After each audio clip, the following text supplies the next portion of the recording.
Oke, halo teman-teman, selamat datang kembali di channel Pejuang RFC. Pada pembahasan sebelumnya kita sudah membuat login ya, di mana login ini menggunakan keyword dari Laravel itu sendiri. Nah, pada video kali ini saya akan mencoba merancang sistem yang akan kita buat. Tapi sebelumnya kita akan mengecek terlebih dahulu sistem login yang kemarin kita buat.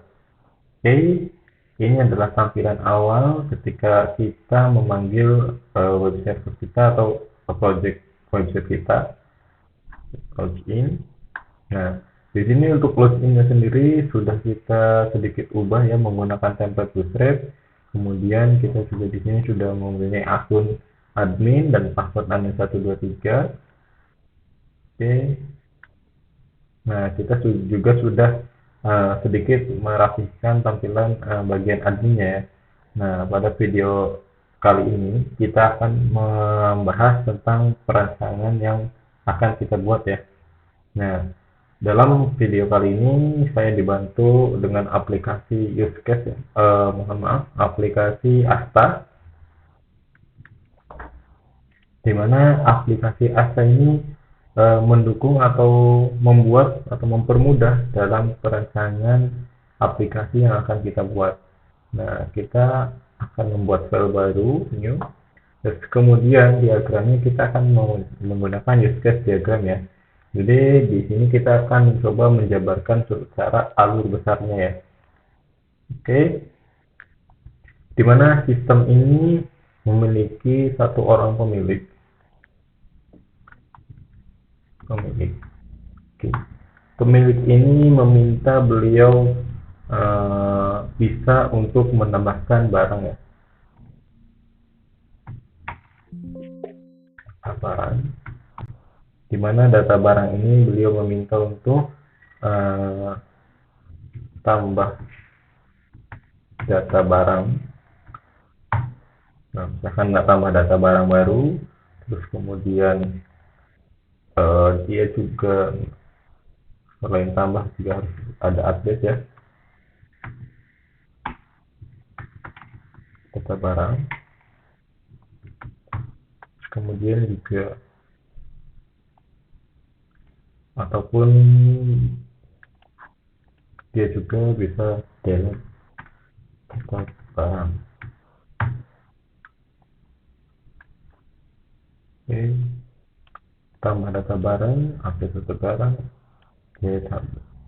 data barang. Terus kemudian beliau juga karena beliau adalah bertugas sebagai pembelanja atau purchasing ya, jadi beliau dapat menambahkan stokan pada data barang ini ya.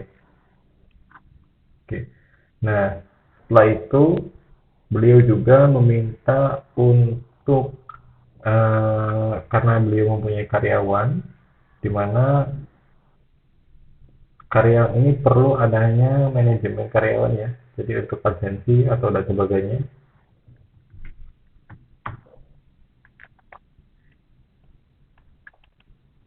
Oke, data karyawan.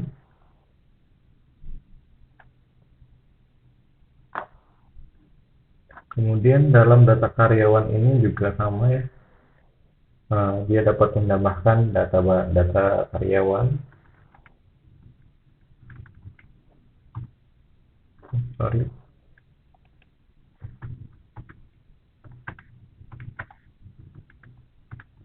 Data karyawan, terus kemudian update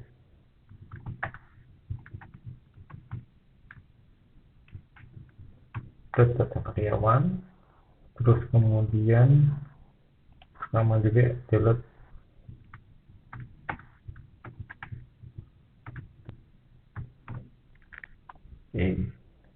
Nah, dalam data karyawan ini juga nanti akan adanya absensi ya.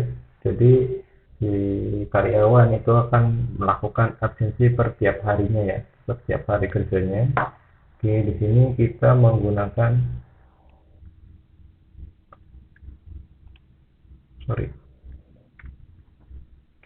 kita menggunakan include karena kita akan menginputkan data ya. Itu kalau include saya mengistilahkannya wajib kalau misalkan tidak dilakukan, maka biasanya programnya itu akan error ya. Oke. Oke.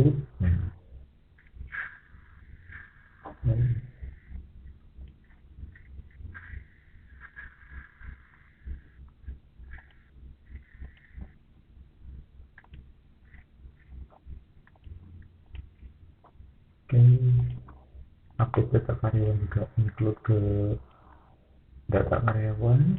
Nah, setelah itu selain pemilik, di sini juga ada yang namanya karyawan ya. Karyawan itu terbagi menjadi sales dan data packing ya. Sales. Oke. Kemudian di sini juga ada karyawan packing, karyawan packing ya.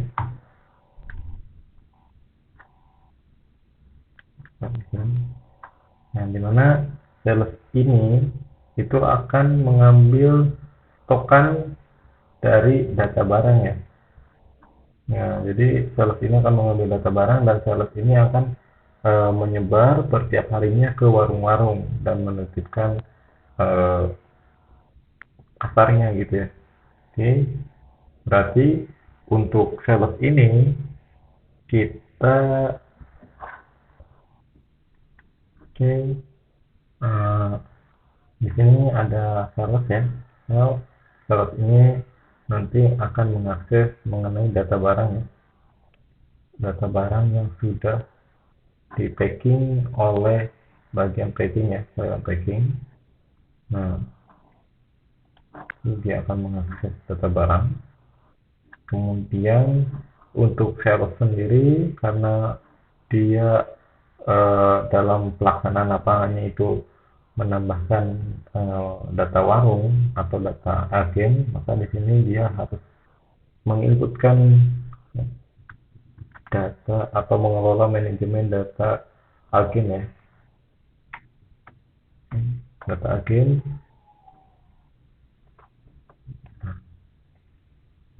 di mana data agen ini dapat diakses atau dilihat oleh pemilik,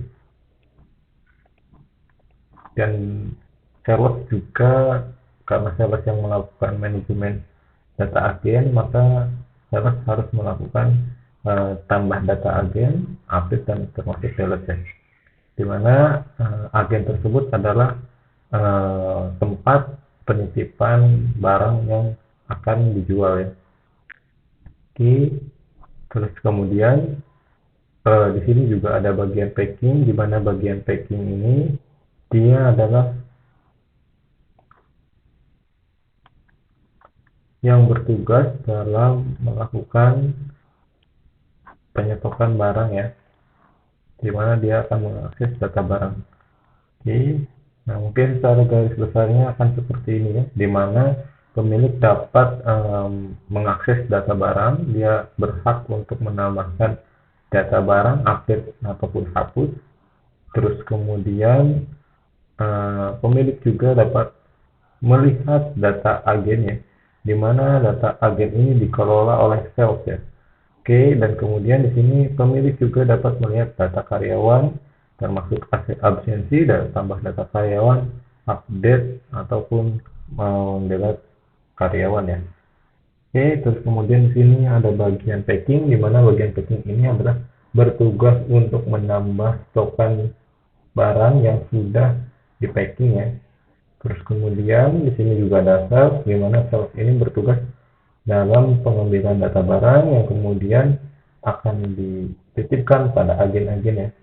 Nah, dan sales ini juga bertanggung jawab dalam penginputan agen, baik itu agen baru ataupun agen lama ya.